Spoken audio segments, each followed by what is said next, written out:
صحابہ کرام رضی اللہ عنہ بن گئے. ہجرت کا جب موقع آیا، حضرت ابو سفیان رضی اللہ عنہ اگرچہ بدر میں نہیں آئے تھے، وہ تو قافلہ لے کے جا رہے تھے، لیکن ان جیسے کئی ایک اور لوگ، او یعذبہم، یا خدا نے انہیں توبہ کی توفیق نہ دی تو پھر کیا کرے گا؟ اللہ انہیں عذاب دے گا. فإنہم ظالمون، بلا شک و شبہ یہ لوگ ظالم ہیں. یہ ہم کہتے ہیں کہ ظالم ہیں، مگر اس کا یہ مطلب تھوڑا ہی ہے کہ آپ ان کے لیے بددعا کرنے لگ جائیں. آپ کے قبضے اور اختیار میں کچھ نہیں ہے. اللہ چاہے گا توبہ کی توفیق دے گا، اللہ چاہے گا تو انہیں عذاب دے دے گا. آپ ان کے لیے بددعا مت کیجیے. ایک بات ہو گئی.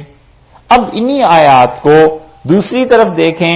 جو لوگ یہ کہتے ہیں کہ احد کے متعلق نازل ہوئی ہیں، اگرچہ کم ہیں، لیکن وہ کہتے ہیں کہ پھر اس آیت کو دیکھیے گا 123 نمبر سے کہ اللہ نے فرمایا وَلَقَدْ نَصَرَكُمُ اللَّهُ بِبَدْرٍ، اللہ نے بدر میں تمہاری مدد کی، وَأَنْتُمْ أَذِلَّةٌ، جبکہ تم کمزور تھے، فَاتَّقُوا اللَّهَ لَعَلَّكُمْ تَشْكُرُونَ، اور اللہ سے ڈرو تاکہ تم اللہ کے شکر گزار بندے بن جاؤ. بس کہتے ہیں یہاں تک تھی بدر. اس کے بعد وہ کہتے ہیں احد شروع ہوئی ہے. استقول للمومنین، جب آپ ایمان والوں سے کہہ رہے تھے کہ الن یکفیکم، کیا آج احد کے دن یہ تمہاری مدد کے لیے یہ بات بس نہیں کرتی؟ کیا یہ کافی نہیں ہے کہ یمدکم ربکم بثلاثۃ آلاف من الملائکۃ منزلین، کہ آج کے دن احد میں اللہ نازل کرے تمہاری مدد کے لیے 3000 فرشتے؟ کیا یہ کافی نہیں ہے؟ تو وہ کہتے ہیں احد میں فرشتے آئے لیکن لڑے نہیں، وہ صرف مسلمانوں کے لیے دعا مانگتے رہے اور سکون کے لیے نازل ہوتے رہے. بھلا کیوں نہیں؟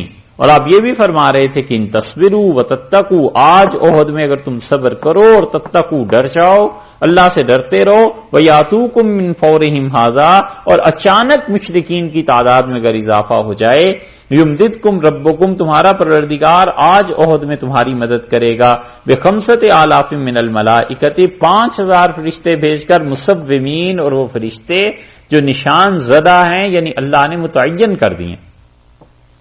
وما جعلہ اللہ، اور یہ جو احد میں مدد کا وعدہ تم سے تھا، تم کہتے ہو پسپائی ہو گئی، تم کہتے ہو وقتی طور پہ شکست ہو گئی. احد میں تو یہ کیفیت تھی. اللہ بشرا لکم، یہ خوشخبری کی باتیں تھیں تمہارے لیے 3000 اور 5000 فرشتوں کو، وَلِتَطْمَئِنَّ قُلُوبُكُمْ بِهِ، تاکہ تمہارے دل اس سے مطمئن ہو. وَمَن نَّصْرُ إِلَّا مِنْ عِندِ اللَّهِ الْعَزِيزِ الْحَكِيمِ، اور حقیقی مدد تو اللہ کی جانب سے آیا کرتی ہے جو غالب بھی ہے اور بڑی حکمت والا بھی. اور یہ ہم نے اس لیے کیا احد میں، لِيَقْطَعَ طَرَفًا مِّنَ الَّذِينَ كَفَرُوا، تاکہ کافروں کا ایک پورے کا پورا گروہ قتل ہو جائے. او یکبتہم، یا یہ رسوا ہوں، فینقلبوا خائبین، اور یہ لوگ واپس لوٹ جائیں ذلیل ہو کر ذلت کے ساتھ. ہم نے اس لیے یہ کیا. لیس لک من الامر شیء، اے ہمارے نبی صلی اللہ علیہ وسلم، آپ کے قبضے میں کوئی چیز نہیں ہے. او یتوب علیہم، اللہ چاہے تو ان کافروں کو توبہ کی توفیق دے، اور اللہ چاہے تو انہیں عذاب دے، یہ لوگ ظالم. اب سمجھے، یہ دوسری تفسیر ہو گئی. اور یہ جو آخری آیت ہے اس کی ایک تیسری تفسیر بھی کی گئی ہے، اور وہ یہ کہ اللہ تعالی نے فرمایا ہے کہ یہ بشرا تھی تمہارے لیے، خوشخبری اور تمہارے دلوں کا اطمینان. اور دیکھو مدد اللہ کی طرف سے جو عزیز اور حکیم ہے، اور اللہ نے احد میں کیا ہے تاکہ کافروں میں سے ایک گروہ قتل ہو جائے. اور یکبتہم فینقلبوا خائبین، اور وہ لوگ لوٹیں اس حال میں کہ خسارہ اٹھائے ہوئے ہوں. لیس لک من الامر شیء، اے نبی صلی اللہ علیہ وسلم آپ کا کوئی اختیار نہیں ہے. جن لوگوں نے درہ چھوڑ دیا تھا اور جو نیچے اتر آئے تھے، آپ ان پر ناراض ہو رہے ہیں. حتیٰ کہ حدیث میں آیا ہے، رسول اللہ صلی اللہ علیہ وسلم نے فرمایا میں ہرگز آئندہ تم سے بات نہیں کروں گا. یہ تیسری تفسیر کی گئی ہے کہ لیس لک من الامر شیء، ان صحابہ رضی اللہ عنہ کے بارے میں ہم نے آپ کو کوئی اختیار نہیں دیا. او یتوب علیہم، اللہ چاہے گا تو ان کی توبہ کو قبول کر لے گا. جان بوجھ کے انہوں نے تھوڑا ہی چھوڑا ہے، ان سے غلطی ہو گئی، اللہ چاہے گا تو ان کو معاف کر دے گا. او یعذبہم، اور اللہ چاہے گا تو انہیں سزا دے گا. فإنہم ظالمون، ان لوگوں نے یقیناً ناانصافی کی ہے، غلطی کی ہے وہ درہ چھوڑ کر، لیکن آپ ان کے لیے بد دعا کریں اور آپ ان کو اپنے پاس سے ہٹا دیں، کوئی اختیار نہیں ہے آپ کا۔ یہ ہے تیسری تفسیر اس کی کہ غلطی ان سے ہو گئی، مگر آپ کا رویہ ان کے ساتھ ویسا ہی رہنا چاہیے۔ وَلِلَّهِ مَا فِي السَّمَاوَاتِ، اور اللہ ہی کے لیے ہے ہر وہ چیز جو آسمانوں میں ہے، وَمَا فِي الْأَرْضِ، اور جو زمین میں ہے۔ جب اللہ ان چیزوں کا مالک ہے تو یہ بندے بھی خدا کے ہی ہیں اور خدائی ان کا مالک۔ یہ تین تفسیریں ہو گئی نا اس کی، سمجھ آئی؟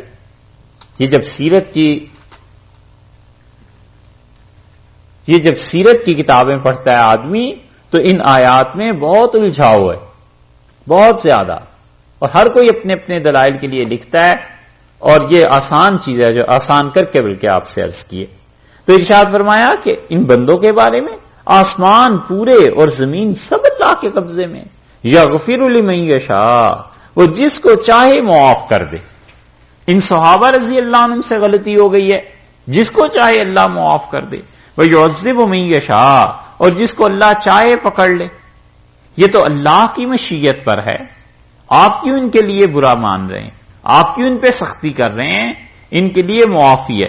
اسی لیے اس بات کو آئندہ پھر اللہ تعالیٰ دہرائیں گے، اور اللہ تعالیٰ نے آگے چل کے اسی صورت میں کہا ہے کہ اللہ نے انہیں معاف کر دی۔ واللہ غفور الرحیم، اور اللہ مغفرت کرنے والے ہیں، رحم فرمانے والے۔ یہ جہاد کی بات اتنی ہوئی، اس کے بعد آ گئے ہیں اللہ تعالیٰ اس آیت میں کہ خرچ کرو اللہ کی راہ میں۔ جہاد، دین کے کام، وہ پیسہ خرچ کیے بغیر نہیں ہوتے، وہ خرچ بھی کرنا پڑے گا۔ اور یہ بڑی دلیل ہے اور سوچنے کا مقام ہے ان مسلمانوں کے لیے جو یہ سمجھتے ہیں کہ اللہ کے دین کا کام وہ تو بس اللہ کر دے، اس میں پیسہ نہیں خرچ کرنا، باقی جہاں مرضی کریں، اللہ کا دین وہ خود ہی پھیل جائے گا، خود ہی ہو جائیں گے کام۔ مسجد بنانی ہے، کہتے ہیں جی وہ تو اللہ کا گھر ہے، اس کو کس چیز کی ضرورت ہے، بن جائے گی۔ ادارہ بنانا ہے تو اللہ تعالیٰ بنا دیں گے۔ اس ذہنیت نے، اس مینٹلٹی نے مسلمانوں کو بڑا نقصان پہنچایا ہے۔ بھئی اللہ تو بنانے پہ قدرت رکھتا ہے، مگر اگر اللہ نے ایسے ہی بنا کے دینا تو تمہاری کیا ضرورت پیش آ گئی تھی، تم کس کام کے لیے ہو پھر؟ اللہ کے کام اسباب، وسائل، ذرائع کے ساتھ ہی ہوا کرتے ہیں، اس لیے یہ اسباب اور وسائل اور ذرائع ان کا ہونا بھی ہے۔ تو یہاں پر ترغیب دی کہ دیکھو اللہ کی راہ میں خرچ کرو، خرچ کرو گے نہیں جہاد کیسے ہوگا؟ یہ ساری چیزیں کیسے پیش آئیں گی؟ یا ایھا الذین آمنوا، اے ایمان والو، لا تأکلوا الربا، سود مت کھاؤ۔ پیسے سود پہ دیتے تھے نا لوگ، جہاد کے لیے سود پہ دیتے تھے، اب بھی ہوتا ہے۔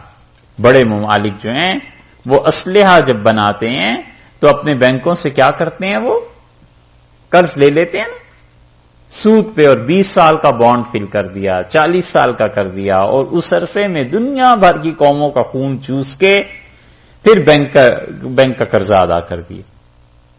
کفار بھی یہی کرتے تھے، وہ جب جنگیں ہوتی تھیں تو کہتے تھے اسلحہ لے لو ہم سے، لیکن اتنا دے رہے ہیں، اتنا واپس کرو گے، اور جس کا بس چلتا تھا غصب کر لیتا تھا۔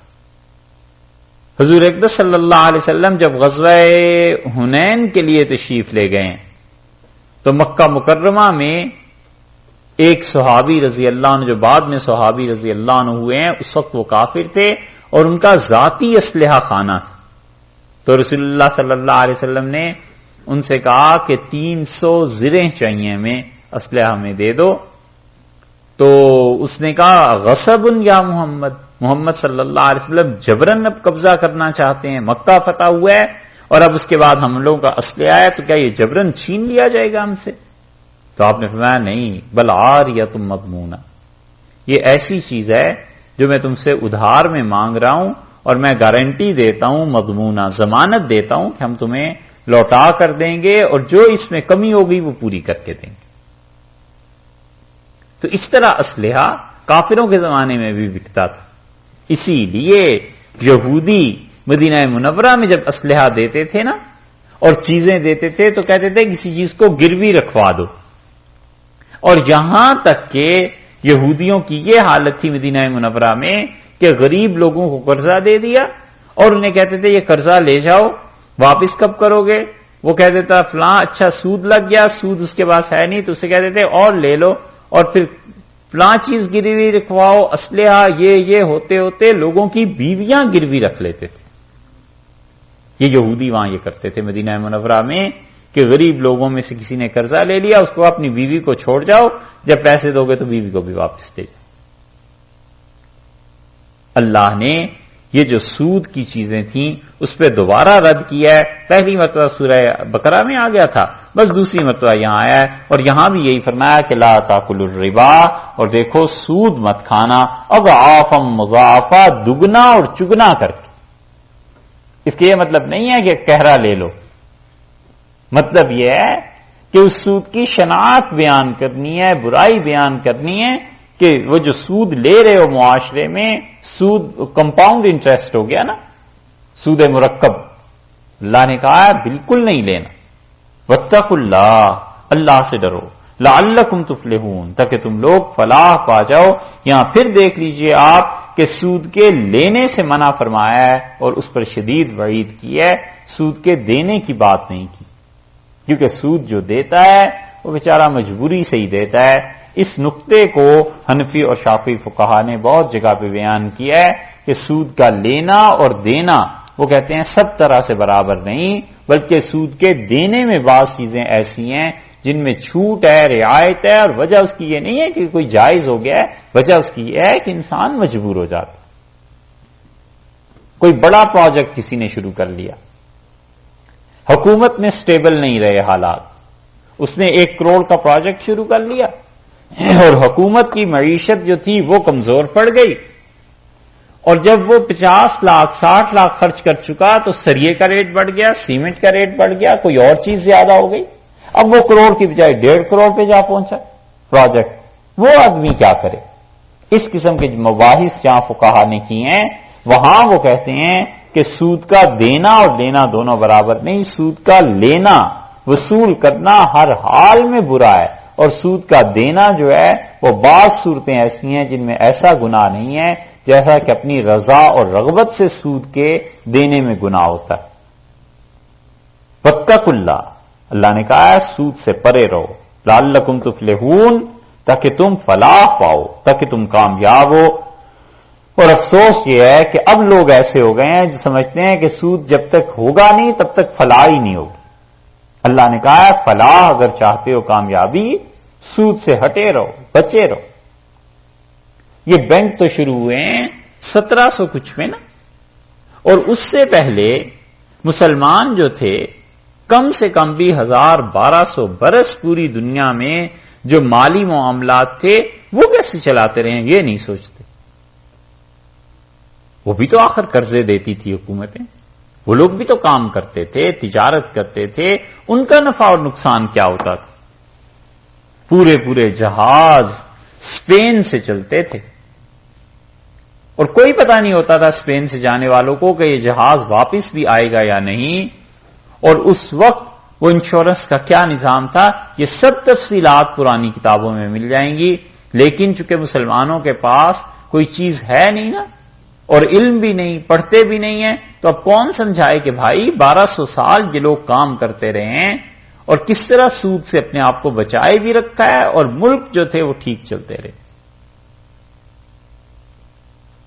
امام ابو یوسف رحمۃ اللہ علیہ نے کتاب الخراج لکھی ہے، اور یہ حقیقت میں ہارون الرشید نے حضرت کو خط لکھا تھا کہ ہمارے ملک کا معاشی نظام کیا ہوگا۔ حضرت نے امام ابو یوسف رحمۃ اللہ نے جواب لکھنا شروع کیا، وہ 300 صفحے کی کتاب ہو گئی، اتنا علم تھا۔ اور اس میں انہوں نے لکھا ہے کہ حضرت عمر رضی اللہ عنہ کے زمانے میں قیمتیں یہ تھیں، اور اب تمہارا دور جو آیا ہے 150 برس کے بعد اس میں قیمتیں یہ ہیں۔ تو کہتے ہیں کہ حکومتیں پھیل گئیں، زمینیں زیادہ ہو گئیں، ٹیکس تمہارے پاس زیادہ آ رہے ہیں، فصلیں زیادہ آ رہی ہیں، اس 150 سال میں یہ جو 2.25% قیمتیں بڑھ گئی ہیں، یہ بڑا ظلم ہے، لوگ جئیں گے کیسے؟ 150 برس میں 1.75 2% قیمتیں بڑھ گئی تھیں. امام ابو یوسف رحمت اللہ علیہ نے صاف لفظ یہ کہ شور مچا دیا ہے. ارشاد فرمایا کیا ہوگا لوگوں کا, یہ ظلم مچ گیا ہے, 150 برس میں 2.25% قیمتیں اوپر کیوں چلی گئی. اور امام ابو یوسف رحمت اللہ علیہ نے کہتے ہیں عراق سے حضرت عمر رضی اللہ عنہ نے جب ٹیکس لگایا تھا تو اتنے پیسے وصول کیے تھے. پھر اس کے بعد حضرت عثمان رضی اللہ عنہ کے دور میں ایسا ہوا, حضرت علی رضی اللہ عنہ کے دور میں ایسا, فلاں وقت میں آ کے کمی ہوئی ہے, پھر زیاد نے اس کو بڑھایا ہے, ایسے وصول کیا ہے.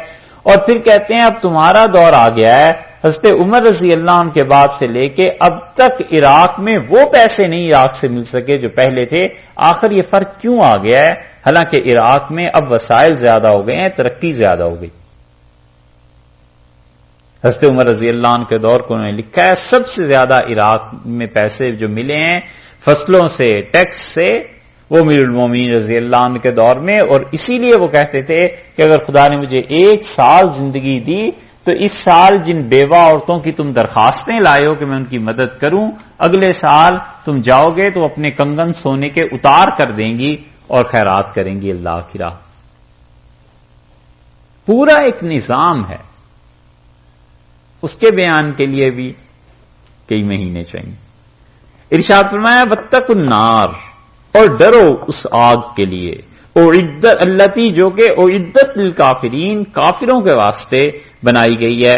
امام ابو حنیفہ رحمۃ اللہ علیہ فرماتے تھے قرآن پاک کی جس آیت سے سب سے زیادہ ڈر لگتا ہے وہ یہ آیت.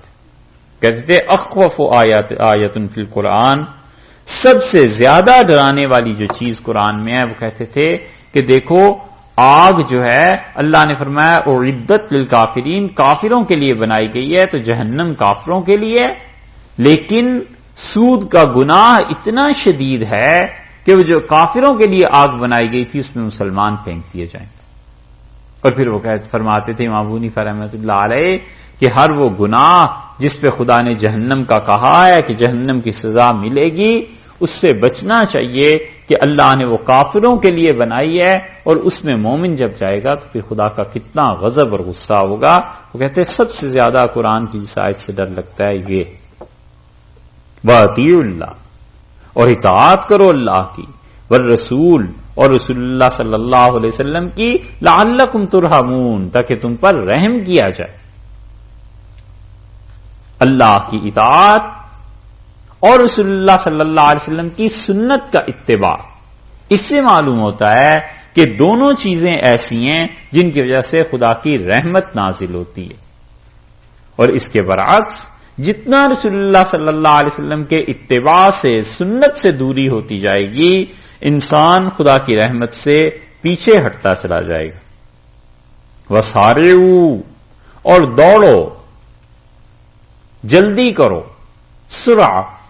سرعت جلدی ہونا, لپکو, الی مغفرۃ, بخشش کی طرف, من ربکم, تمہارے پروردگار کی طرف سے جو ہے اللہ کی بخشش کی طرف لپکو, جلدی کرو, وجنۃ, اور جلدی کرو اس جنت کے لیے, عرضھا السماوات والارض, جس جنت کا عرض آسمان ہے اور زمین.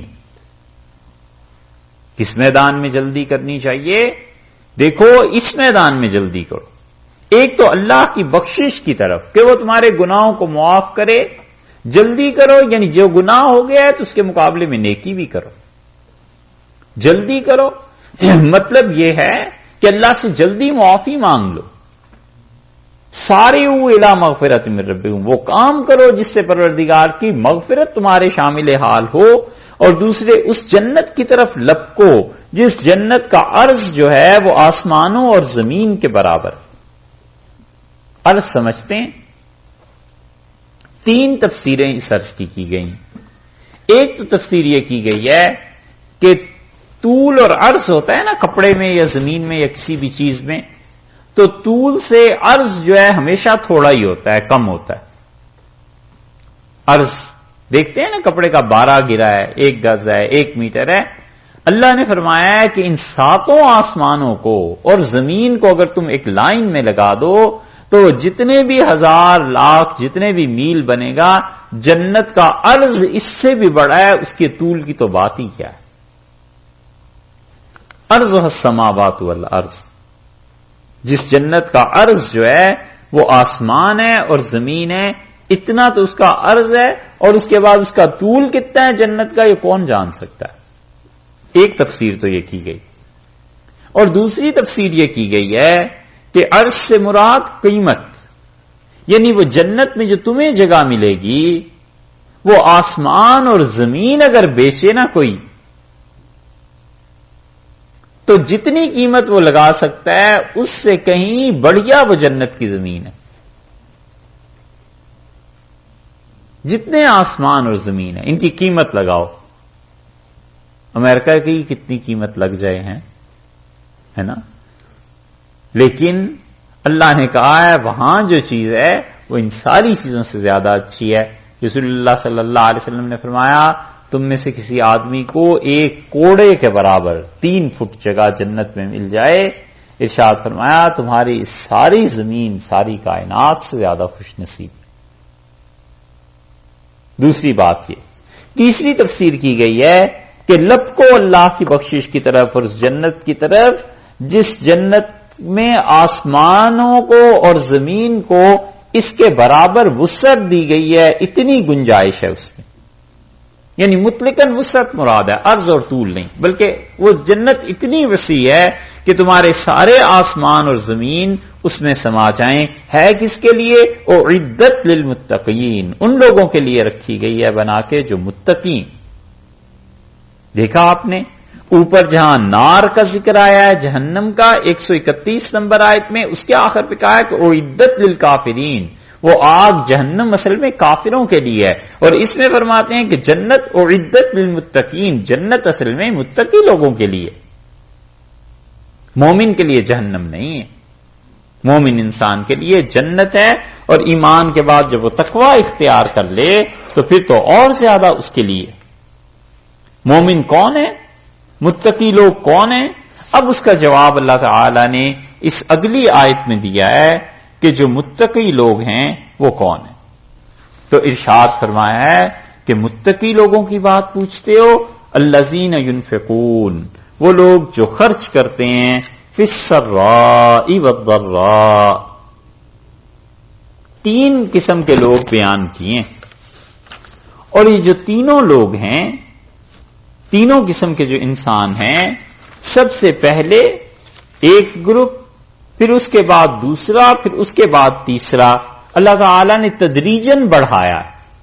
سب سے پہلے کم درجے کا ذکر کیا ہے، پھر ان سے اوپر کا ذکر کیا ہے، پھر ان سے بھی اوپر کا ذکر کیا ہے۔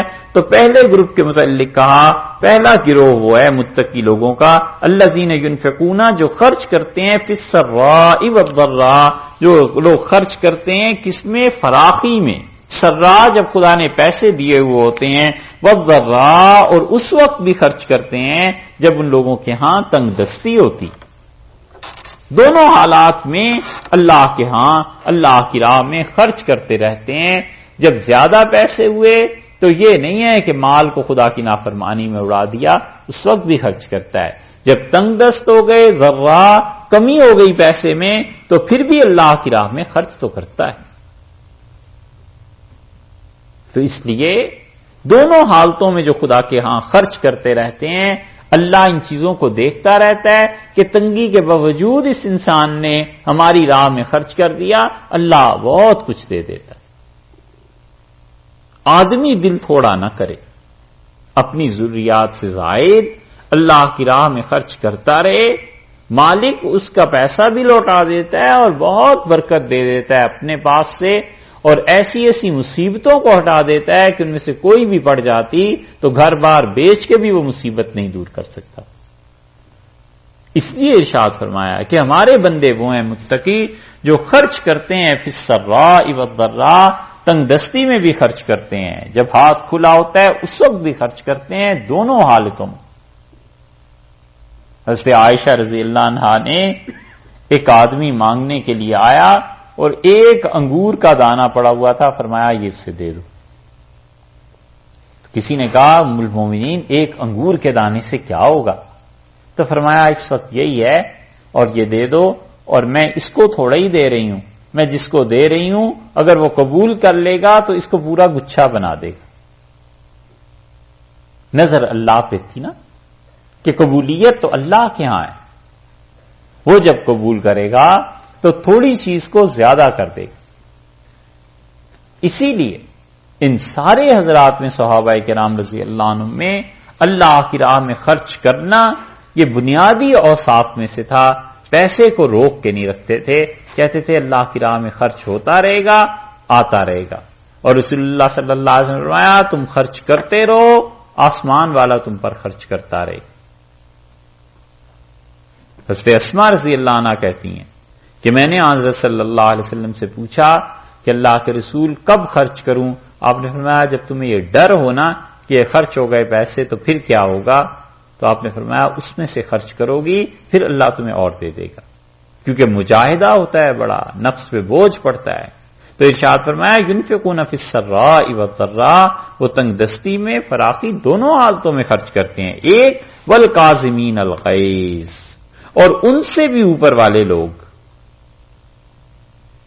جو لوگ کیا کرتے ہیں، کاظمین ہیں، اپنے غصے کو ضبط کرنے والے۔ غصے کو ضبط کرنا کہا ہے، مشق اور مشکیزہ دیکھا ہے، اس کا منہ بند کر دیتے ہیں نا تو کہتے ہیں کب عمل کربا، فلاں آدمی نے اس کے منہ پر بندش لگا دی تاکہ پانی باہر نہ گرے۔ یہ نہیں فرمایا کہ ان لوگوں کو غصہ نہیں آتا، اگر یہ کہتے تو کہتے والفاقدین الغیظ، جن میں غصہ مفقود ہے نہیں ہوتا۔ فرمایا والکاظمین الغیظ، غصے کو تھامنے والے، غصے کے تقاضے پر عمل نہ کرنے والے، غصے کو برداشت کرنے والے۔ اور کوئی حدیث اس معاملے میں نہ ہوتی تو بس یہی کافی تھا کہ رسول اللہ صلی اللہ علیہ وسلم فرمایا تم میں سے جو آدمی اپنے غصے کو نافذ کر سکتا ہے اس کے باوجود نافذ نہیں کرتا تو اللہ اس کا دل ایمان سے بھر دے گا۔ پتہ ہے غصہ آیا اور نافذ کر سکتا ہے، تھپڑ لگا دے دو یا ذلیل کر دے، اٹھا کر باہر پھینک دے، اور بہت زیادہ اگر طاقت ہو تو ویزا ہی کینسل کر دے، شکایت کر دے۔ یہ ساری چیزیں ہو سکتی ہیں نا۔ کوئی چیز جو اس کے اختیار اور بس میں ہے اپنے اختیار کا وہ استعمال نہیں کرتا اور اپنے آپ کو بچا لیتا ہے، اللہ کے ہاں بڑا اجر ہے اس کا۔ رسول اللہ صلی اللہ علیہ وسلم تم میں سے جو آدمی لڑائی میں ہو، بحث اور جھگڑے میں پڑ جائے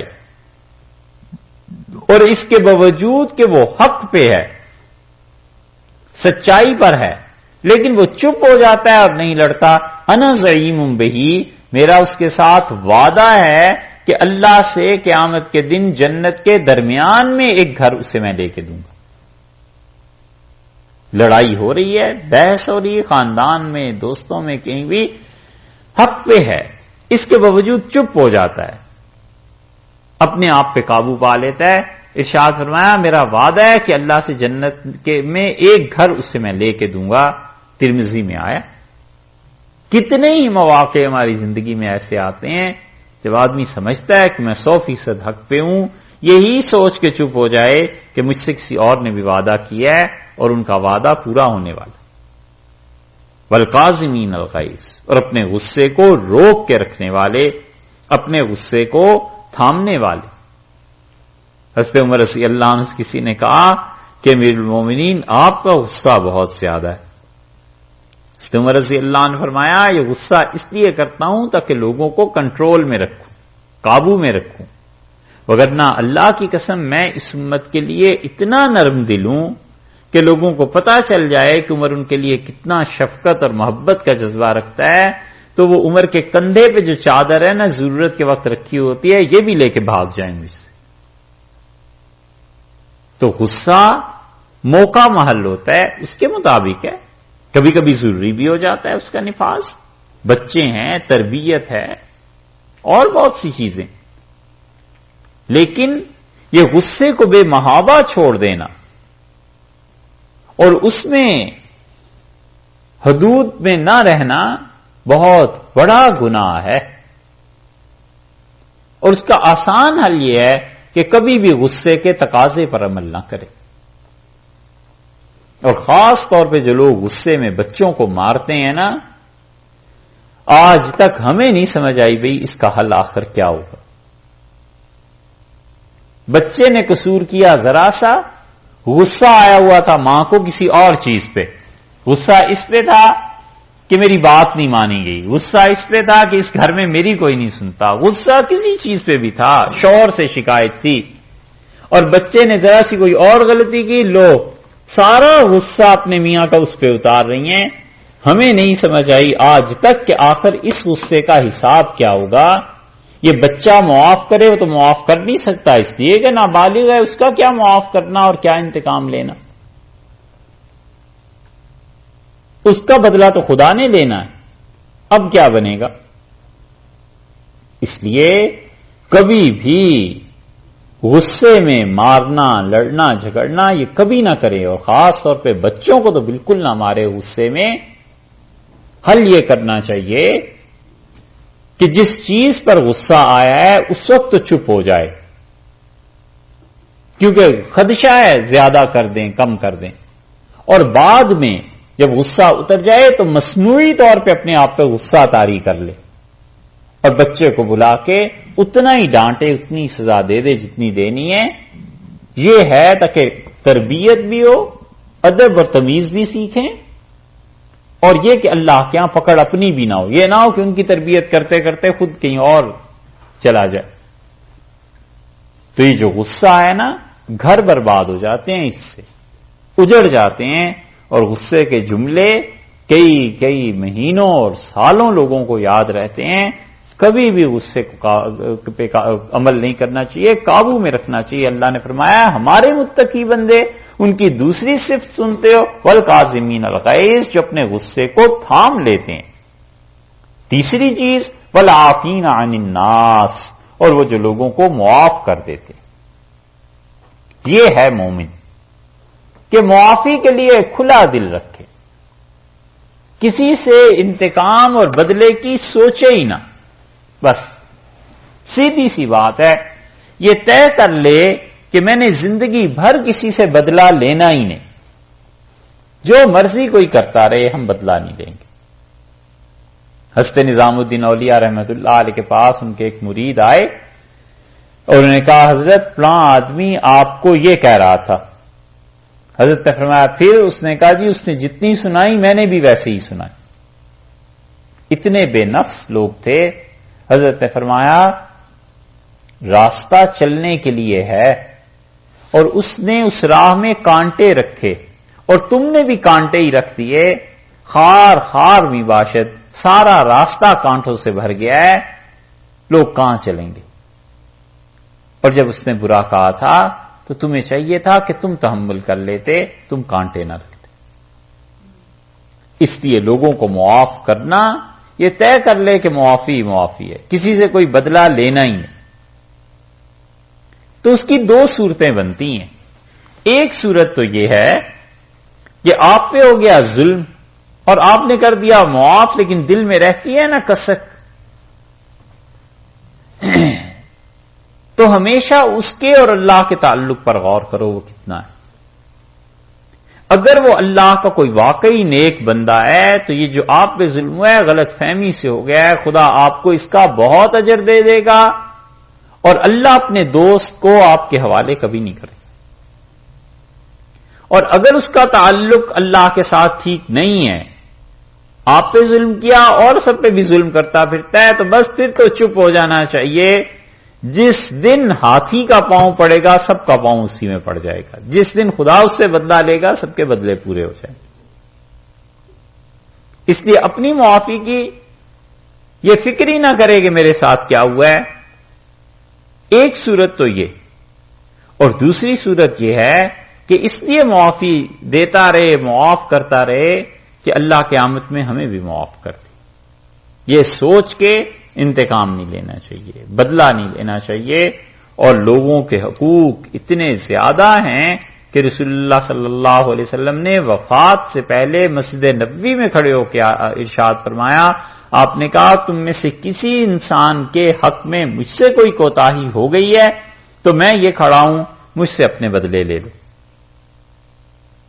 اور ایک صحابی رضی اللہ عنہ اٹھے اور انہوں نے کہا اللہ کے رسول، احد کے دن جب آپ صفیں درست کروا رہے تھے تو میں لائن سے نکلا ہوا تھا تو آپ نے میرے پیٹ پر انگلی رکھی تھی کہ پیچھے ہو، تو مجھے اس کا بدلہ لینا ہے۔ تو رسول اللہ صلی اللہ علیہ وسلم آؤ اور بدلہ لے لو، اور قریب گئے تو ان کا اللہ کے رسول اس وقت جب آپ نے یہ کیا تھا میرے جسم پہ کپڑا نہیں تھا اور آپ نے کرتا پہنا ہوا ہے، تو آپ نے اپنا کرتا اٹھا دیا اور آپ نے کہا لو، تو وہ چمٹ گئے رسول اللہ صلی اللہ علیہ وسلم سے اور چومنے لگے جسم مبارک کو، اور کہنے لگے میں تو یہ چاہتا تھا، آپ سے کیا بدلہ لینا ہے۔ لیکن لوگوں کے حقوق کا برابر اتنا خیال تھا، اس لیے کبھی بھی آدمی ظلم نہ کرے، معاف کرتا رہے، والعافین عن الناس۔ اور اس عافیت میں، معافی میں یہ نہیں ہے کہ میاں بیوی ہیں تو ایک دوسرے کے حقوق نہیں ہیں، وہ آپس میں رشتہ ہے نا میاں بیوی کا، اللہ سے تو کوئی رشتہ داری نہیں ہے۔ اللہ کے ہاں جب پہنچیں گے تو جتنا جس نے ظلم کیا ہے کسی پہ، سب چیزیں سامنے آ جائیں گی۔ اس لیے آدمی بس اپنی طرف سے معافی رکھے ہر ایک کے لیے کہ قیامت میں پتہ نہیں اپنے ہاں سے کتنا دینا پڑ جائے، تو کچھ انویسٹمنٹ کی ہوئی ہوگی تو ممکن ہے برابر سرابر ہو جائے۔ تیسری چیز فرمائی، چوتھی، واللہ یحب المحسنین، اور اللہ کو محبت ان لوگوں سے ہے جو احسان کرتے ہیں۔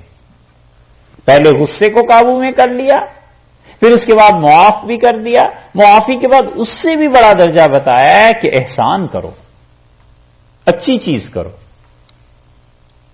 حضرت نظام الدین اولیاء رحمۃ اللہ علیہ فرماتے تھے میں جب پاک پتن گیا حضرت کی خدمت میں تو میں نے ایک دن کہا کہ حضرت ایک آدمی ہے اور وہ بہت برا مجھے کہتا ہے، اور مجھ سے آج یہ بھی کہہ رہا تھا کہ کدھر جا کے خانقاہ میں بیٹھ گئے ہو، اگر تم دلی میں رہتے تو بڑا نام ہوتا تمہارا بادشاہوں کے پاس اور بڑا مقام تمہیں ملتا، اتنا علم تمہارے پاس ہے، تو وہ مجھے ایسے تانے دیتا ہے میں کیا کروں؟ تو حضرت نے فرمایا کھانا پکواؤ پھر آنا۔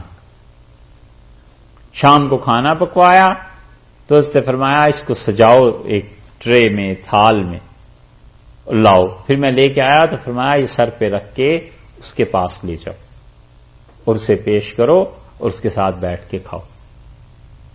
فرماتے کھا کے میں واپس آیا کھانا، تو میں نے کہا حضرت آپ نے میرے سوال کا جواب نہیں دیا۔ حضرت نے فرمایا یہی جواب ہے، جو ہمارے ساتھ برا کرے ہم اس کے ساتھ احسان کریں، بس یہ کرنا ہے زندگی بھر۔ کہتے تھے ایسی تربیت ہو گئی کہ پھر کبھی خیال میں بھی نہیں آیا کہ کسی سے بدلہ لینا ہے، یہی رہا کہ کسی پہ احسان کرے۔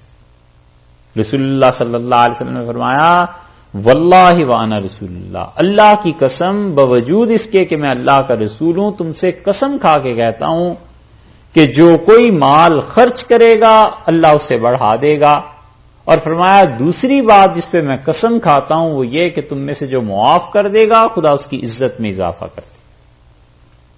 ایک طرف معافی ہو جاتی ہے، ساری زندگی نہیں بنتی، لوگ برا کہتے ہیں، اسی آدمی کو کسی دوسرے فیلڈ میں خدا کہیں اور عزت دے دیتا ہے۔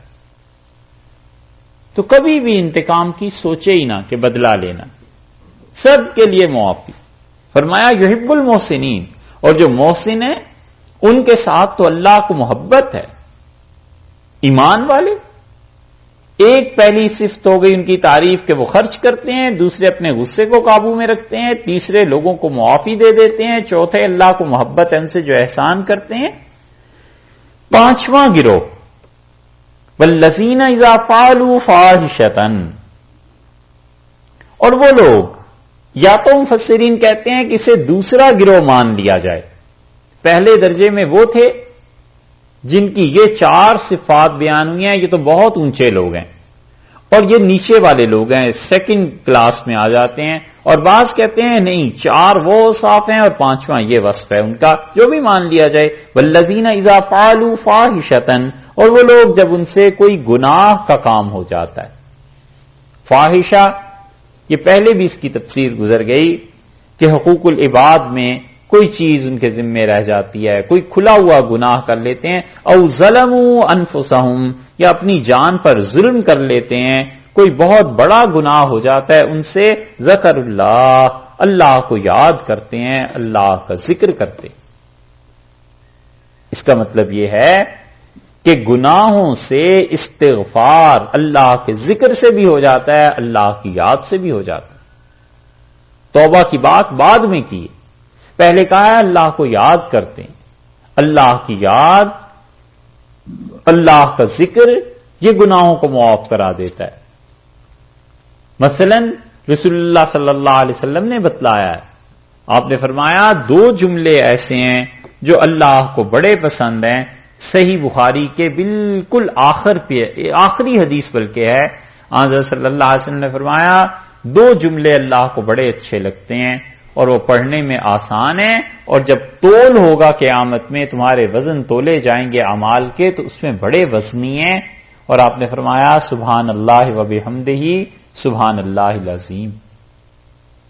ارشاد فرمایا 100 بار صبح پڑھو، 100 بار شام کو پڑھو، اور تمہارے برابر کوئی قیامت میں نہیں ہوگا مگر وہی جس نے خود یہ عمل کیا ہے، وہ سب لوگ برابر ہوں گے۔ تو ارشاد فرمایا کہ وہ کثرت سے اللہ کا ذکر کرتے ہیں۔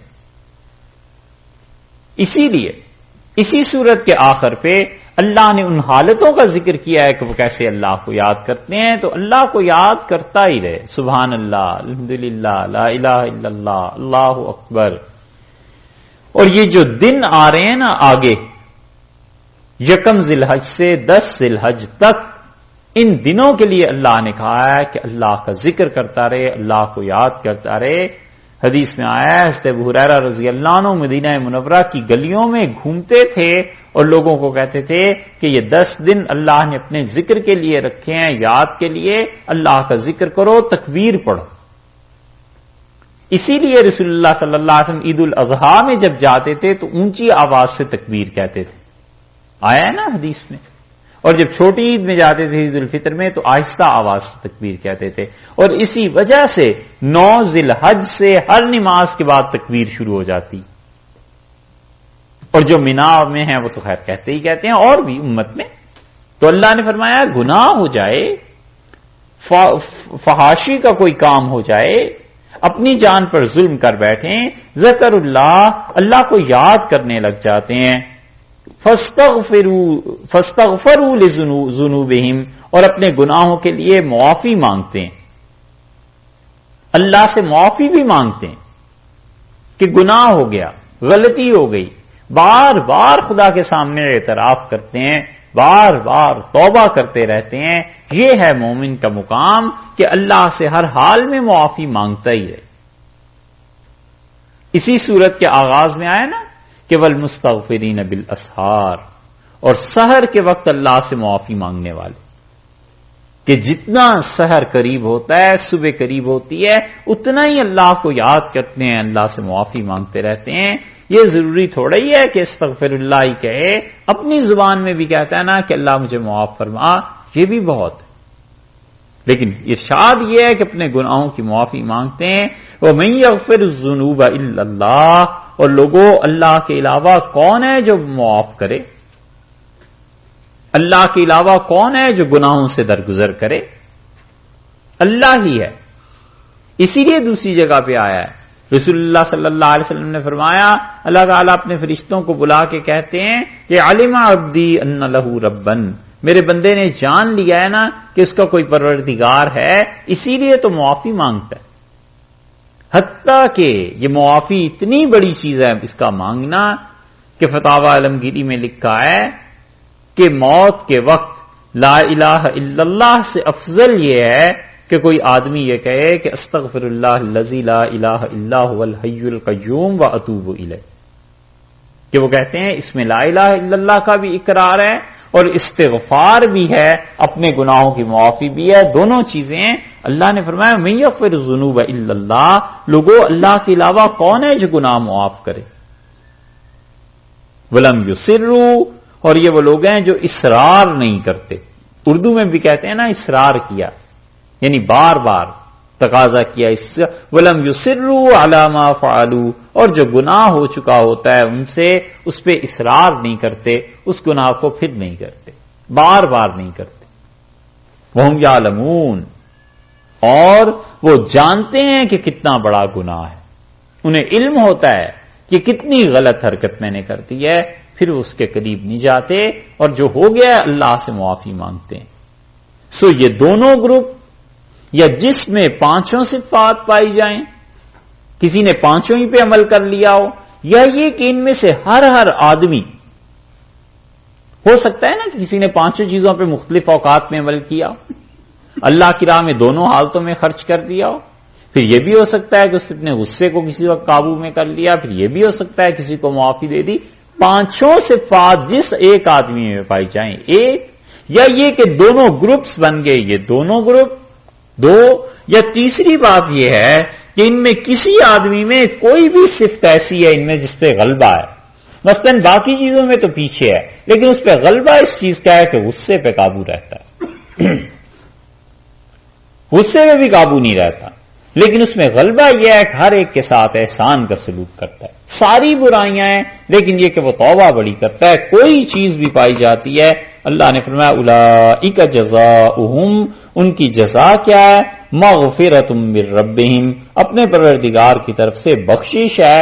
اللہ جو رہی سہی کسر ہے معافی کے ذریعے پوری کر دے، معاف فرمائے گا.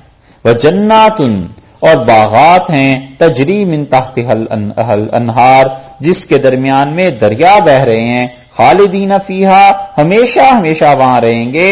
ونعم اجر العاملین، کیا ہی اچھا اجر ہے جو اللہ نے ان مزدوروں کو دیا ہے. کیا ہی اچھی چیز ہے جو ان کے مالک نے انہیں دی. یعنی یہ انسان بن کے رہے نا، ساری چیزیں وہ ہیں جن کا تعلق اخلاقیات سے ہے. یہاں یہ نہیں فرمایا کہ نماز روزہ، بلکہ ساری ان آیات میں توجہ اس طرف دلائی ہے کہ انسان بنو، اخلاقیات ٹھیک رکھو، غصے کو قابو میں رکھو، احسان کرو لوگوں کے ساتھ، خرچ کرو اللہ کی راہ میں. اس سے کیا ہوگا؟ باقی لوگوں کو تم سے راحت پہنچے گی، باقی لوگوں کو تم سے آسانی، اور باقی لوگوں کو تم سے اچھائی حاصل ہوگی. اللہ نے کہا ونعم اجر العاملین، کیا ہی اچھا اجر ہے جو دیا ہے اللہ ان لوگوں کو جو عمل کرتے ہیں، جن کی اخلاقیات ٹھیک ہیں. یہ ہے وہ تزکیہ نفس. قد خلت من قبلکم سنن، اور تم سے پہلے کتنی ہی قومیں گزری ہیں. سنن، سنن کا ایک ترجمہ کیا گیا ہے قوم سے. تم سے پہلے کتنی قومیں گزری ہیں جو اللہ کی نافرمان تھیں. فسیروا فی الارض، زمین میں گھومو، چلو پھرو، سیاحت کرو. فانظروا، اور دیکھو، کیف کان عاقبۃ المکذبین، کیفا کیسے ہوا ہے، کان عاقبہ انجام المکذبین، ان کا جو جھٹلاتے تھے.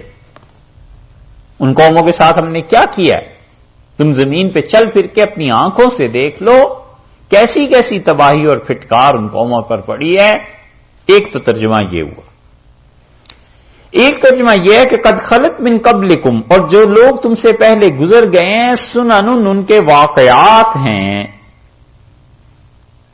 ایسے واقعات ہیں کہ فسیروا فی الارض، زمین میں چلو، سیاحت کرو. سیرو کا ایک ترجمہ تو یہ ہوا کہ سیاحت کرو. اس لیے اگر کوئی آدمی آثار قدیمہ اسی نیت سے دیکھنے جاتا ہے کہ اللہ کا عذاب اس قوم پہ آیا تھا اور میں عبرت کو حاصل کروں، تو اس نیت سے جانا درست ہے. اللہ نے فرمایا ثواب بھی ہے، اللہ نے فرمایا زمین میں گھومو پھرو تاکہ تمہیں پتہ چلے.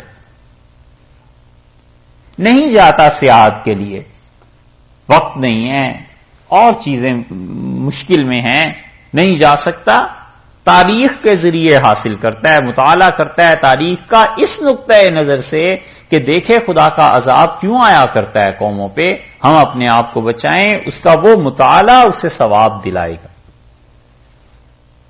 حتیٰ کہ مفسرین نے لکھا ہے کہ کوئی آدمی پچھلے زمانے کے حالات کے اثریات کا مطالعہ کرتا ہے. اثریات کا مطلب آثار قدیمہ کی چیزیں، اس نیت سے پڑھتا ہے کہ کہ ذرا دیکھیں ان پچھلی قوموں پہ خدا کا عذاب کیوں آیا تھا کہ ہم بچیں، ان کاموں کو، ان حرکتوں کو نہ کریں. وہ کہتے ہیں اس میں بھی ثواب ہے اس کے لیے. کتنی وسیع چیز اللہ نے بتائی ہے. جغرافیے کا ذکر کیا ہے کہ اگر کوئی آدمی جغرافیہ اس نیت سے پڑھتا ہے کہ ان قوموں کے حالات معلوم کرے جو خدا کے عذاب کا شکار ہوئی ہیں، تو وہ کہتے ہیں یہ سب صحیح ہے. اس کی وجہ یہ ہے کہ اللہ نے فرمایا فسیروا فی الارض، اس زمین میں چلو پھرو، فانظروا، اور عبرت حاصل کرو، کیف کان عاقبۃ المکذبین، کیا انجام ہوا ہے ان لوگوں کا جن لوگوں نے جو جھٹلاتے تھے، مکذب تھے. خدا نے کیسی تباہی ان کی کر دی. ھذا، اور یہ قرآن، بیان للناس، لوگوں کے لیے بیان کرتا ہے، لوگوں کو واضح طور پر قرآن بتاتا ہے کہ انسانیت میں کیا کیا چیز ہے. ھذا، یہ جو اب تک تم واقعات سن چکے ہو، دوسری تفسیر، بیان للناس، لوگوں کے لیے واضح ہیں. اور یہ قرآن اگر مراد لے لیں تو پھر اس کی 3 اوصاف گنوا دی ہیں. یہ دیکھا آپ سے عرض کیا تھا نا، جہاں بھی قرآن کا ذکر آتا ہے پھر اللہ تعالیٰ اس کی اپنے کلام کی تعریف کرنا شروع فرما دیتے ہیں. یہاں پہ فرمایا کہ ھذا، یہ قرآن لوگوں واضح کرتا ہے ان چیزوں کو لوگوں کے لیے، وہدن، اور قرآن بہت بڑی ہدایت، بہت بڑا ہدایت کا سامان ہے. وموعظۃ للمتقین، اور قرآن نصیحت ہے ان لوگوں کے لیے جو متقی ہیں، پرہیزگار ہیں. قرآن بتاتا ہے انہیں کہ زندگی کیسے گزارنی، نصیحت کی چیز. اسی لیے رسول اللہ صلی اللہ علیہ وسلم لوگوں کو قرآن کی طرف لاتے تھے، توجہ دلاتے تھے، پڑھاتے تھے، اس کی تفسیر بیان فرماتے تھے. کئی آیات کی تشریح کی ہے حضرت صلی اللہ علیہ وسلم نے خود، اور کئی مرتبہ حدیث میں ایک بات کہہ کے پھر رسول اللہ صلی اللہ علیہ وسلم قرآن پڑھ دیا تاکہ لوگ اس کو سنیں. یہ ہے اللہ نے فرمایا ہے کہ ہدایت کا سامان ہے، اور قرآن نصیحت ہے. کن کے لیے؟ متقی لوگوں کے لیے. اور متقی کون ہے؟ وہ اوپر 5 چیزیں گنوا دیں کہ ہمارے متقی بندے ایسے ایسے ایسے ایسے ایسے. ولا تہنوا، اب اس کے بعد پھر اللہ تعالی نے یہاں سے بات شروع کر دی ہے، وہی چیز جو پیش آ گئی تھی احد میں. اللہ تعالی نے فرمایا ولا تہنوا، اور دیکھو کمزوری نہ دکھانا. وہن، اور وہن کہتے ہیں کمزوری کو. حدیث میں آیا ہے رسول اللہ صلی اللہ علیہ وسلم سے پوچھا گیا کہ وہن کیا چیز ہے؟ آپ نے فرمایا حب الدنیا و کراہیت الموت، دنیا سے محبت اور موت سے، شہادت سے نفرت، یہ ہے وہن. اور آپ نے فرمایا یہ دل میں بیماری پیدا ہو جاتی ہے.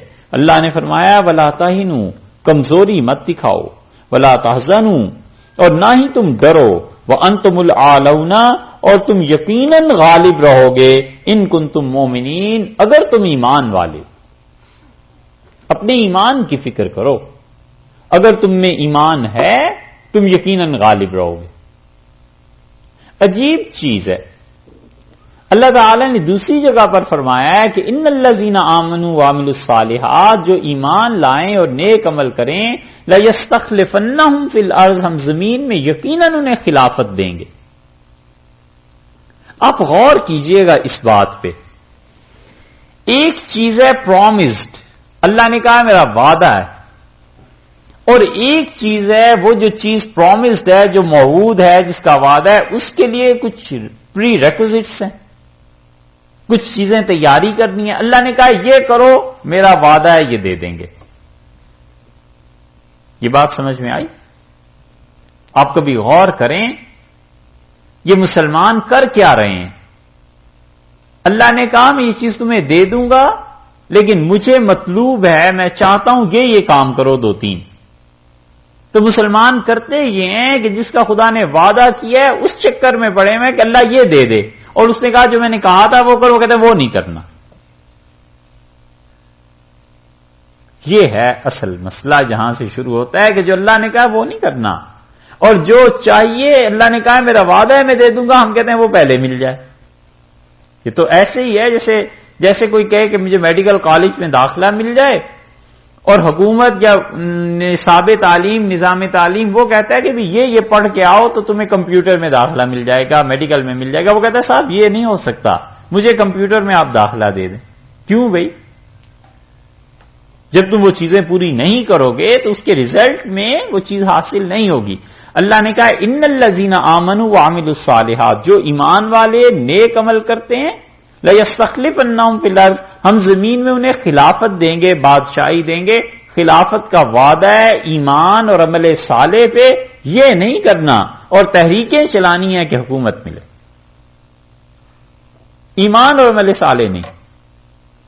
یہاں دیکھو اللہ نے فرمایا وَأَنْتُمُ الْأَعْلَوْنَ، تم غالب رہو گے اپنے دشمنوں پہ، ان کنتم مومنین، اگر تم ایمان والے ہو. تم ایمان والے بن جاؤ، ہم تمہیں غالب کر دیں گے. اور مسلمان کہتے ہیں اللہ ایمان والے سے ذرا ہونا دشوار ہے، غلبہ آپ دے دیجئے خود ہی. یہ ہے نا الٹی چکی چل رہی، یہ ہے. اللہ نے فرمایا گھبراؤ نہیں، کمزوری مت دکھاؤ، وانتم العالون، ہم تمہیں غالب رکھیں گے دشمنوں پر. شرط یہ ہے کہ تم ایمان والے ہو، اور وہ شرط پوری نہیں کرنی ہم. ان یمسسکم کرہن، اگر تمہیں، اب دیکھا ہے درمیان میں اور باتیں آ گئی نا، اب یہ پھر احد کا جواب شروع ہو گیا. ہم نے عرض کیا تھا نا کہ احد کا جواب تدریجاً بڑھتا چلا جا رہا ہے. یہ ان یمسسکم کرہن، اور اگر تمہیں ایک زخم پہنچا ہے احد میں، 70 صحابہ رضی اللہ عنہم شہید ہو گئے تھے، اور بدر میں 70 کافر مارے گئے، اور 70 ان کے قیدی بھی بنا لیے تھے. وہاں 140 کافروں کو نقصان، یہاں 70 اپنے صحابہ رضی اللہ عنہم شہادت ہو گئی. اللہ نے فرمایا ان یمسسکم کرہن، اور اگر تمہیں تکلیف پہنچی ہے، فقد مسل قوما، تو ایک گروہ کو تکلیف پہنچا چکے ہو تم بھی، کرہم مثلہ، اسی سے ملتی جلتی چیز. 70 آج تمہارے شہید ہوئے ہیں تو تم اس سے پہلے 140 کو نقصان دے چکے ہو، 70 تم بھی مار چکے ہو. وَتِلْكَ الْأَيَّامُ، اور یہ دن ہیں، نُدَاوِلُهَا، ہم انہیں پھیرتے رہتے ہیں، بین الناس، لوگوں کے درمیان. لوگوں کے درمیان یہ چیزیں ہوتی ہی رہتی ہیں، کبھی ایک غالب، کبھی دوسرا مغلوب، کبھی اس کے دن اچھے، کبھی اس کے دن اچھے، کبھی اس کی راتیں لمبی ہو گئیں، کبھی اس کے دن طویل ہو گئے. تِلْكَ الْأَيَّامُ نُدَاوِلُهَا بین الناس، ہم یہ دن لوگوں کے درمیان لاتے رہتے ہیں. کیوں ایسے کرتے ہیں؟ وَلِيَعْلَمَ اللَّهُ، تاکہ اللہ ظاہر کر دے، الَّذِينَ آمَنُوا، کہ جو لوگ ایمان لائے ہیں وہ کیسے ہوتے ہیں. تو ایمان والے ہر حال میں اپنے رب سے خوش ہوتے ہیں، راضی رہتے ہیں، شکر ادا کرتے ہیں. اور یہی حکمت ہے کہ شریعت نے اپنا سارا نظام چاند کے ساتھ باندھ دیا ہے. روزے کبھی سردیوں میں، گرمیوں میں، حج کبھی گرمیوں میں، کبھی سردیوں میں، تاکہ اللہ اپنے بندے کو دیکھتا رہے کہ خدا کا بندہ سردی آ گئی تھی تو کب روزے رکھے، گرمیوں میں دقت پیش آ گئی تھی کب روزے رکھے. ہر حال میں مومن آزمایا جاتا ہے تاکہ کیا کرے، وَلِيَعْلَمَ اللَّهُ الَّذِينَ آمَنُوا، تاکہ اللہ اظہار کرے، صاف ظاہر کر دے کہ میرے مومن وفادار بندے ایسے ہیں کہ ہر موسم میں، ہر جگہ میں پہنچ کے مجھے یاد رکھتے ہیں. وَيَتَّخِذَ مِنْكُمْ شُهَدَاءَ، اور اس لیے اللہ نے یہ کیا ہے احد میں کہ تم میں سے کچھ لوگوں کو شہادت کا مقام دینا تھا.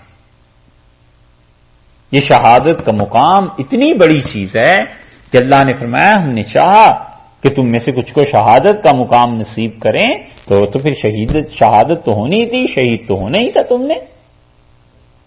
یہ اتنی بڑی چیز ہے. حضرت عمر رضی اللہ عنہ نے اسی لیے دعا مانگی اور انہوں نے کہا کہ اللہم ارزقنی شہادتاً فی سبیلک، اللہ اپنی راہ میں شہادت دے، وجعل موتی فی بلد رسولک، اور میری موت تیرے نبی صلی اللہ علیہ وسلم کے شہر میں ہو.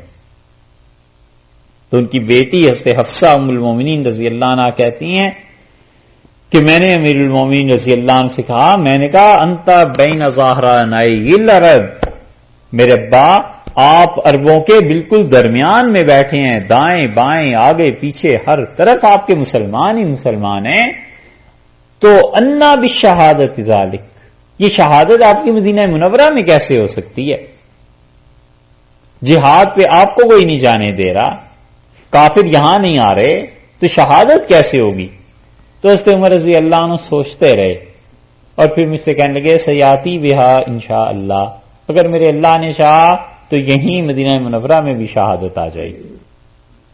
یہ شہید کا مقام اتنا بڑا ہے کہ اللہ نے فرمایا وَيَتَّخِذَ مِنْكُمْ شُهَدَاءَ، اور اللہ نے چاہا کہ تم لوگوں میں سے کچھ کو شہادت کے مقام پر فائز کرے، وَاللَّهُ لَا يُحِبُّ الظَّالِمِينَ، اور اللہ ظالموں کو پسند نہیں کرتا، کوئی محبت نہیں ہے خدا کو ظالموں سے۔ وَلِيُمَحِّصَ اللَّهُ، اور یہ بھی ہے کہ اللہ تعالیٰ کیا کر دے، یمحص اللہ، اللہ پاک کر دے، محص الذهب بالنار، کیا کیا، سنار نے سونے کو کھوٹ سے پاک کر دیا، یمحص پاک کر، یمحص پاک کر دے اللہ، اللہ پاک کر دے کس کو، الذین آمنوا، جو لوگ ایمان لائے ہیں ان کو، ویمحق الکافرین، اور اللہ کافروں کو کیا کرے، مٹا دے۔ اللہ نے یہ سب کچھ اس لیے کیا ہے۔ تم کہتے ہو کیوں شکست ہو گئی وقتی طور پہ اور کیوں پسپائی ہو گئی، ہماری بڑی مصلحتیں تھیں اس میں۔ ایک مصلحت یہ تھی کہ وَلِيَعْلَمَ اللہ، اللہ اظہار کر دے، دوسری کیا تھی وَيَتَّخِذَ مِنْكُمْ شُهَدَاءَ، شہادت کا مقام ملے، تیسری کیا تھی وَلِيُمَحِّصَ اللہ، اللہ تعالی خالص ظاہر کر دے، صاف کہ کون ہے جو اس کے مومن بندے ہیں، وَيَمْحَقَ الْكَافِرِينَ، اور اللہ چوتھی بات کافروں کو مٹائے، کافروں کو رسوا کرے۔ یہ چاروں مصلحتیں تھیں اس واقعے میں جو احد میں تمہیں پیش آیا۔ دیکھا ہے اللہ کے کام میں ایسی ایسی حکمتیں ہیں کہ صحابہ کرام رضی اللہ عنہ کو اللہ نے بتایا ہے کہ یہ تھیں۔ ہم چاہتے ہیں ہر کام کی حکمت ہمیں پتہ چل جائے، ایسے نہیں ہوتا۔ اس لیے اس آیت میں دیکھیے وَلِيَعْلَمَ اللہ ایک، وَيَتَّخِذَ دو، وَلِيُمَحِّصَ تین، وَيَمْحَقَ چار، یہ چاروں فعل اللہ نے گنوائے ہیں کہ چار چیزیں، اور پھر فرماتے ہیں اچھا تمہیں جنت کی بھی تمنا ہے، ام حسبتم، کیا تم یہ گمان کرتے ہو؟ اور دوسرا ترجمہ جو مفسرین نے اور بھی کیا بڑا اچھا ہے، وہ کہتے ہیں کہ ہم نے تو اس لیے کیا کہ اللہ نے اس لیے کیا کہ اللہ ظاہر کر دے، کہ عالم اللہ علم نہ، اللہ جان لے۔ یہ پہلے بھی ایک جگہ آئی تھی، ذرا سی بات اس پہ رہ گئی کہ اللہ جان لے، تو اللہ کو تو پہلے ہی علم ہے۔ اس لیے جہاں بھی قرآن میں یہ آتا ہے نا کہ اللہ جان لے، اس کا مطلب ہے اللہ تمہیں بتا دے، ظاہر کر دے، لوگوں کے سامنے بات آ جائے، ورنہ خدا کو تو خود ہی علم ہے۔ پہلے بھی یہ مقام ایک جگہ ہے۔ اللہ تعالیٰ نے فرمایا، اب دوسرا ترجمہ دیکھیے، اللہ نے اس لیے کہا یہ واقعہ ہو تو کہ ظاہر ہو جو لوگ ایمان لائے ہیں، اور تم میں سے کچھ لوگوں کو شہادت کا مرتبہ ملے، اور اللہ ظالموں سے محبت نہیں کرتا، اور اللہ نے چاہا کہ وہ صاف کر دے ان لوگوں کو، کھرا اور کھوٹا ظاہر ہو جائے، اور صاف نکھر کے وہ سامنے آئے جو ایمان والے ہیں، اور اس کے ساتھ ساتھ یہ بھی ہو کہ خدا کافروں کو ختم کر دے۔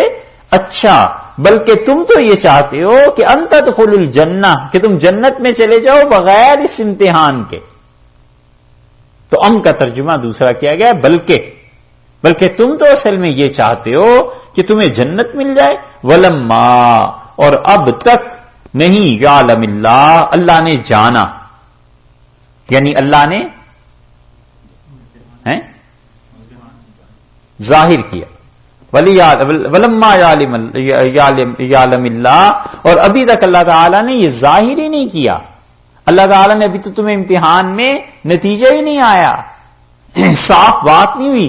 الذین جاہدوا منکم، کہ کون لوگ ہیں جو تم میں سے سخت محنت کرتے ہیں اللہ کی راہ میں، یہاں جہاد فرمایا ہے، قتال نہیں فرمایا، اور جہاد اور قتال میں فرق ہے۔ جہاد کہتے ہیں اللہ کی راہ میں شدید محنت کرنے کو، وہ کوئی بھی ہو سکتی ہے چیز، ایک آدمی شدید محنت کرتا ہے، علم حاصل کرتا ہے، یہ جہاد ہے۔ ایک آدمی اپنے بیوی بچوں کے لیے روزی کماتا ہے، شدید محنت کرتا ہے، یہ جہاد ہے۔ یہ اچھی طرح سمجھیے دو چیزوں میں فرق۔ ہمارے زمانے میں مسلمان ان دو چیزوں میں فرق نہیں کرتے، وہ جتنی آیات جہاد کی ہیں وہ سمجھتے ہیں بس اس کا مطلب یہی ہے کہ اٹھا کر مارو کافروں کو، وہ یہی مطلب لیتے ہیں اس کا۔ جہاد کہتے ہیں شدید محنت کو، ایک آدمی شدید محنت کر کے بڑا علم حاصل کرتا ہے، یہ اللہ کے راستے میں مجاہدہ ہے۔ ایک آدمی بیوی بچوں کے لیے کماتا ہے، حلال کا رزق اپنے لیے طلب کرتا ہے، یہ اس کا مجاہدہ ہے۔ ایک آدمی اللہ کی راہ میں جا کے لوگوں کو خدا کے دین کی طرف دعوت دیتا ہے، یہ اس کا جہاد۔ ایک آدمی ساری زندگی پڑھنے پڑھانے میں بیٹھ کے گزار دیتا ہے، بچوں کو قاعدہ پڑھاتا ہے، الف با تا سا پڑھاتا ہے، اور ایک آدمی بخاری پڑھاتا ہے، یہ سب جہاد ہی ہے، اللہ کی راہ میں شدید محنت۔ ایک آدمی کچھ نہیں کرتا اور وہ سوچتا ہے پیسہ کہاں سے اکٹھا کرے تاکہ خدا کی راہ میں خرچ کرے، یہ دن رات کی اس کی سوچ، یہ جہاد ہے۔ سب چیزیں جہاد ہیں۔ اس جہاد کو کیسے ہے؟ اس جہاد کی آگے ایک برانچ، وہ ہے قتال، کافروں سے لڑنا۔ اس جہاد کی ایک برانچ آگے کیا ہے؟ علم کا حاصل کرنا۔ ایک جہاد ہے جو قلم کے ذریعے کوئی آدمی کرتا ہے، لکھنا۔ تو جہاد اور قتال میں فرق ہو گیا نا، کہ قتال ایک چیز ہے، قتل کرنا، مارنا، اور جہاد عمومی طور پر دین کے سارے شعبوں میں سے کسی بھی شعبے میں محنت کر رہا ہے، وہ جہاد ہے۔ حکومت چلاتا ہے جدوجہد کر کے، محنت کر کے کہ اسلام کا نظام قائم رہے، لوگوں میں عدل قائم ہو، وہ بھی جہاد ہے۔ لیکن قتال اس کی ایک فرد ہے، قتال اس کی ایک برانچ ہے۔ اللہ نے فرمایا ہے تم سمجھتے ہو جنت میں تم چلے جاؤ گے، وَلَمَّا يَعْلَمِ اللَّهُ الَّذِينَ جَاهَدُوا مِنكُمْ، ابھی تو اللہ تعالیٰ نے یہ ظاہر ہی نہیں کیا کہ تم میں سے کون لوگ ہیں جو اللہ کی راہ میں شدید محنت کرنے والے، بہت زیادہ محنت جو کر رہے ہیں خدا کی راہ میں، ابھی تو اللہ تعالیٰ نے اس کو ظاہر نہیں کیا۔ وَيَعْلَمَ الصَّابِرِينَ، اور تاکہ اللہ بھی معلوم کرے کہ کون ثابت رہنے والے ہیں۔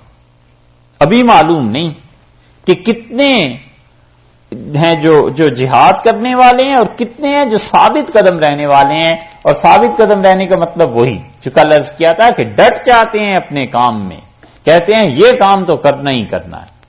یہ جو عالی ہمتی ہے نا، بلند ہمتی، اللہ کو یہ بڑی عزیز، اللہ کو بڑا اچھا لگتا ہے ایسا آدمی۔ رسول اللہ صلی اللہ علیہ وسلم نے یہ بتایا کہ جو آدمی عالی ہمت کا ہوتا ہے وہ اللہ کو اچھا لگتا ہے۔ علو الہمہ، ہمت کی بلندی، اس پر پوری کتاب لکھی ہے بعض رات میں اس عنوان سے کہ ہمت کی بلندی کیا چیز ہے۔ بڑے بلند عزائم، بلند ارادے اللہ کے ہاں بہت کچھ آدمی کو دلاتے ہیں، کیونکہ انسان کی نگاہ بہت دور تک جاتی ہے۔ وہ کہتا ہے یہ کام کر کے رہنا، بلند عزائم۔ اللہ نے فرمایا بھی تو ہم نے یہ باتیں کی نہیں، وَلَقَدْ كُنْتُمْ تَمَنَّوْنَ الْمَوْتَ مِنْ قَبْلِ، اور اس سے پہلے تم لوگ موت کی تمنا کر رہے تھے، شہادت کی۔ جو بدر میں شریک نہیں ہو سکے نا، شہادت کی تمنا تم تو کر رہے تھے کہ کسی طرح اللہ کی راہ میں شہادت ملے، ان تلقوا، کہ تم اس سے ملاقات کرو۔ ہو کی ضمیر لوٹ رہی ہے موت، شہادت کی طرف، کہ وَلَقَدْ كُنْتُمْ تَمَنَّوْنَ الْمَوْتَ مِنْ قَبْلِ، اس سے پہلے تم شہادت یعنی موت کی تمنا کر رہے تھے، ان تلقوا، کہ وہ ملے، اس سے ملاقات ہو، فَقَدْ، سو اب رَأَيْتُمُوهُ، تم نے اس شہادت کو دیکھ لیا، رَأَيْتُمُوهُ یعنی اس موت کو دیکھ لیا، اس شہادت کو اب تم نے دیکھ لیا۔ یوں ہے شہادت، یہ چیزیں ہوتی ہیں، ایسے مجاہدہ کرنا پڑتا ہے، ایسے لڑنا پڑتا ہے، یوں اللہ کی راہ میں جان دیتے ہیں۔ وَأَنْتُمْ تَنْظُرُونَ، اور تم اپنی آنکھوں سے اسے دیکھ رہے تھے، اللہ کی راہ میں شہادت کو۔ یہ سب چیزیں تمہارے سامنے ابھی